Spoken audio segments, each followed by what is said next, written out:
Okay. Hello, I'm Zach, and I'm doing a presentation on electronic dance music production techniques. Now I want to let you know that, guys, it's been an incredible year this year, and I'm glad that I met you, and it's great to be here with you, and I'm looking forward to next year.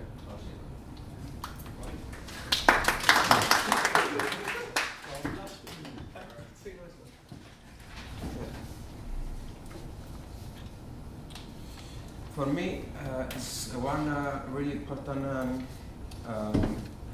rule is always to have my studio tidy, because I think when have everything tidy on your room or your bedroom studio, I think you have a nice energy and a clean mind to create music.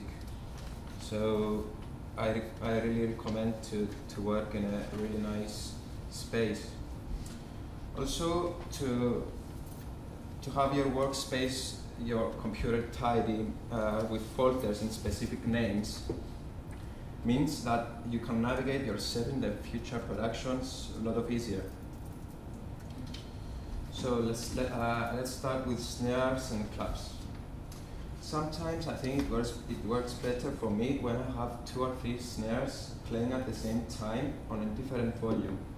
And layering snares together energize that you can get a fatter sound. Once I have a good result out of it, I bounce it down and save that snare sound to a folder. Before I bounce it, I need to do some EQ just to tidy it up a bit. First, I cut below 80 and 100 Hz on a single snare. Snares are very tricky sometimes to cut or boost because they cover the same frequency spectrum with other instrument lights like licks, guitars, and pads. That means that the 2 sounds will not sound good with each other, which lead to loss or moodiness.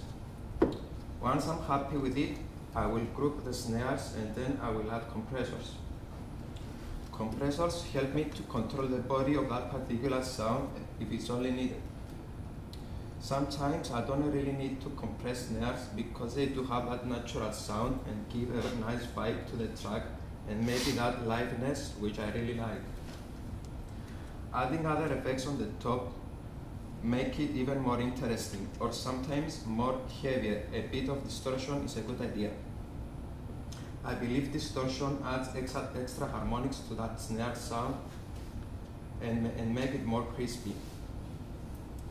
Always, reverb is good when it comes to dub music or even electronic music. Now I'm going to show you an example using snares, reverb in my music.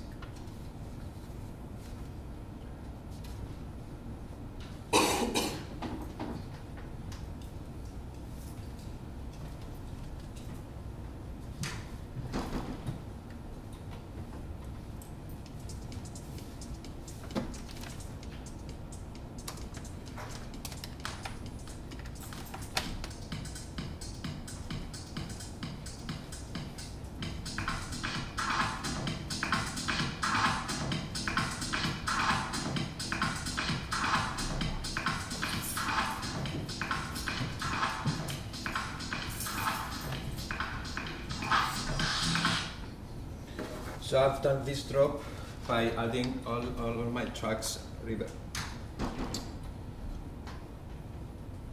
Always reverb. Reverb is one of my favorite effects because that sound you get is so unique, and without it every single sound will sound flat. Before I will save it or bounce it down, I will add a spectrum analyzer on it and see where it peaks. If it peaks around 200 Hz, I know that I'm pretty much there. Now I'm going to keep compression. The other side. So, sidechain compression is generally used more in cheesy pop house music like Eric Prydz, Call on Me.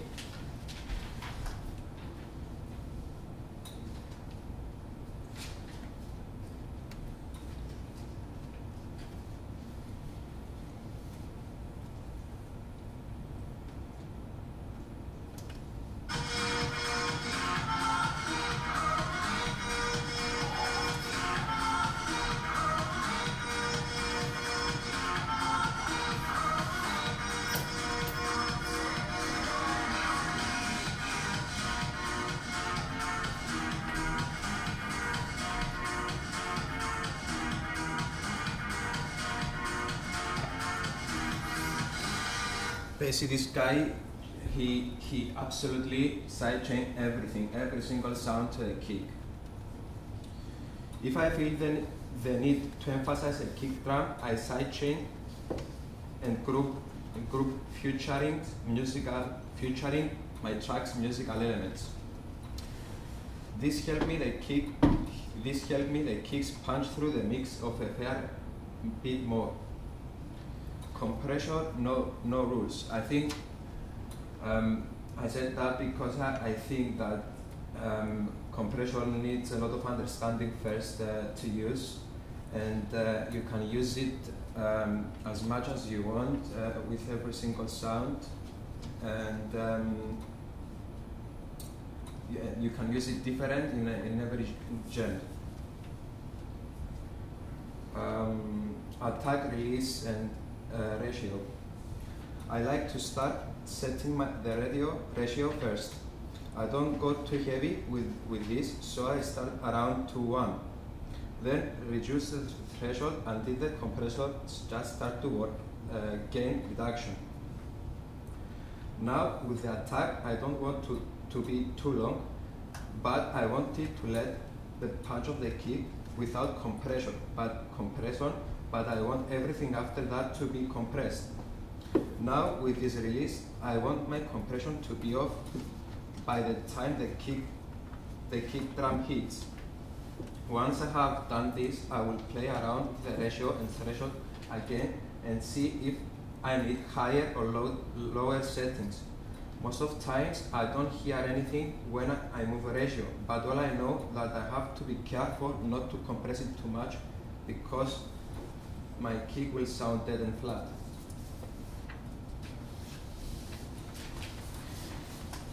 Lots of times when, as Jolly said, I'm using some samples, buy samples or exchange samples from my friends, and they are over distorted, and without knowing it, I don't understand it until I put on the spectrum analyzer and see that it's picking up. So if the kick is not right, then maybe that sample itself is not right. So I will pick another kick that sounds better. It's a lot easier doing this now than halfway through your song because saves time. Kick drum EQ. Let's start with the fundamentals of dance music. In every kick drum sets the groove of the track. If you write 4/4 tracks like me, especially house music or electro, the kick drum needs to dominate the mix. If you are writing breakbeats or drum and bass, the snare drum will dominate the mix.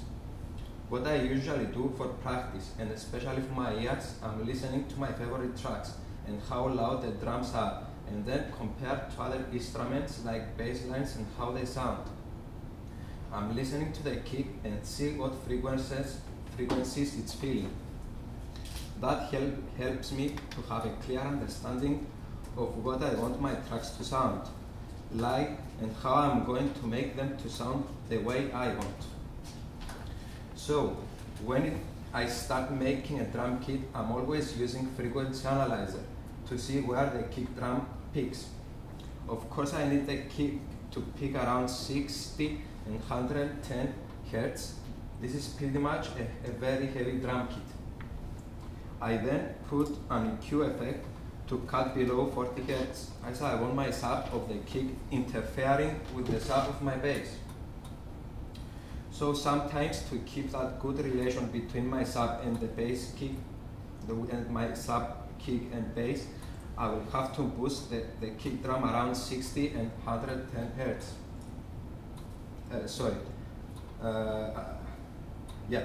Sometimes I found that my kick lags top, so what I need to do is to boost around 6,000 and 8,000 Hz with big attention when boosting. It's better for me to cut than boost. So very often when it comes to boost frequencies, I prefer to boost the gain of that particular sound and leave it until the end, when of course I will do the final mix. On the other hand, I may wish to layer some kicks together to make a new and better kick. layering kick together can cause some phasing issues. So I pick my kicks carefully. To avoid that issue, what I normally do is to pick a low and a toppy kick. Once I found the two kicks work together, I will send the outputs of both channels to a group and call it kick group. Leads and synths. If I want to create an authentic electric piano sound, it's crucial that I use the right effects. The auto filter effect in particular can be used to add movement and feeling to electric piano. I use it a lot of time in different sections of my tracks. Most of the times I'm starting, I turn the LFO rate up to 1.5 Hz, then adding some delay and reverb to make it sound more intimidating. If my chords don't have enough body, I can make them bigger by doubling them with other instruments with different characters definition. In this music that I'm also into, it's really important to get the most of each element and working into the track to create an endless vibe. If my lead sound has a filter cutoff frequency, what I do is tie to an LFO. For example, I can turning up the LFO rate to a high speed to change the lead into a sound effect.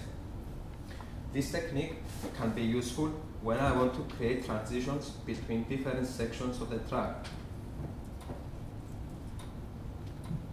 If I'm using reverb or delay, send effects on sounds that have large amount of low end, I can reduce the amount of bass output from the send effect by adding high pass filter at any point of the effect chain. When I'm using a lot of percussion sounds, I can find more space to squeeze sounds into the mix by panning their stereo positions. If I pan all my drum sounds, they will be sound dead, will sound dead center, they will not sound good.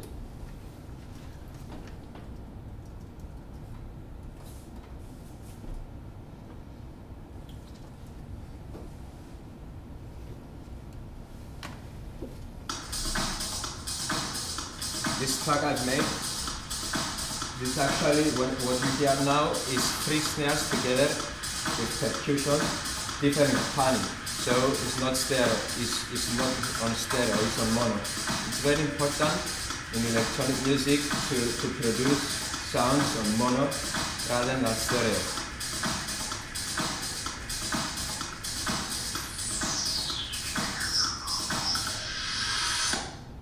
Thank you.